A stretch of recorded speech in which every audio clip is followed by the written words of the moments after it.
First Encounters is actually the sequel to Elite 2 Frontiers, which is in turn the sequel to Elite, the popular space trading adventure game. First Encounters has the same basic premise as the two previous games. That is, you start out with a ship and a small amount of money, and you make your way through the galaxy trading commodities and taking on extra jobs to earn more credits. At the beginning of the game, you start out with a small fighter with one gun.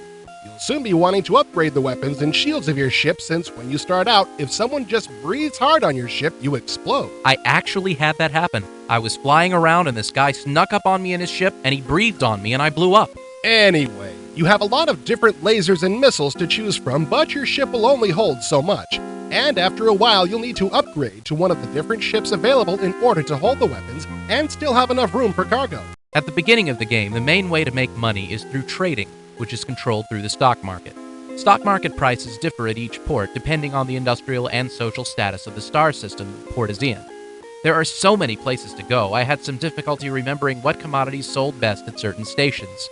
It would have been nice if some kind of online notepad was included in the game to help log prices and locations. I found that after doing some research on what systems buy and sell at the best prices, I was able to establish safe trade routes.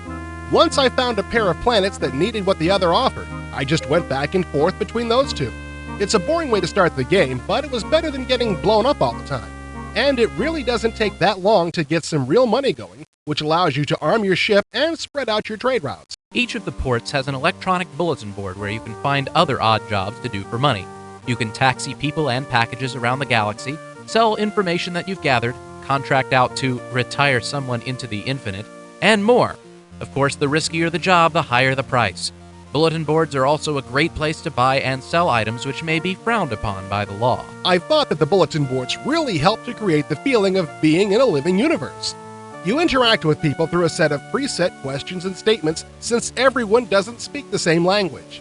It's fun to see what people have prices on their heads, who's leaving town, and so on. Of course, all these people are prime opportunities to earn lots of credits. Every player has a legal rating, which is based on your actions as you cruise the galaxy. As you go gallivanting from planet to planet, you're bound to, accidentally break a few legal restrictions.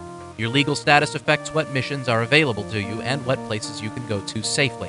The police are always watching for lawbreakers to enter their system space. You're also given a combat rating which improves as you rack up the kills. And just like your legal status, the combat rating influences things like the kinds of jobs you'll be able to get. If you have a combat rating of harmless, you won't be able to contract a hit on Bob the Mafia boss because they'll want someone with more experience. On the other hand, pirates won't be so eager to attack a pilot who has been rated as deadly. There's more to this than just killing and making money. I found that the subplots and stories going on throughout the game really make First Encounters come alive. The 5 galactic journals which you can subscribe to help keep you up to date on all the latest news. You're able to take part in some of the stories you read about directly, while others give you clues in finding prime trading locations. This gives the game added depth, since you really can interact and influence what's going on in the universe. The graphics are decent, excelling at the fluid 3D motion of the ships and space stations. Although the graphics don't look super realistic, everything works very well together. When the ships fly by, or even when you're docking at a space station, things move and feel just like you'd expect. Don't misunderstand, the graphics don't look bad, they just look cartoonish sometimes. However, when you access the bulletin board or station services, you're greeted with a digitized video of a person greeting you. Having the hologram say hello was a very nice idea that added another touch of realism to the game. Even if it does get annoying after popping up every single time saying the same kind of stuff. But you can turn it off. Which we did. There is so much more in First Encounters, we simply don't have time to get to it all. This is a very deep game which becomes very addictive once you learn everything. I'm glad you mentioned that. I found it was quite complicated to learn how everything on the ship works. This isn't because of any errors on the part of the game's designers, but because there are a ton of functions to access.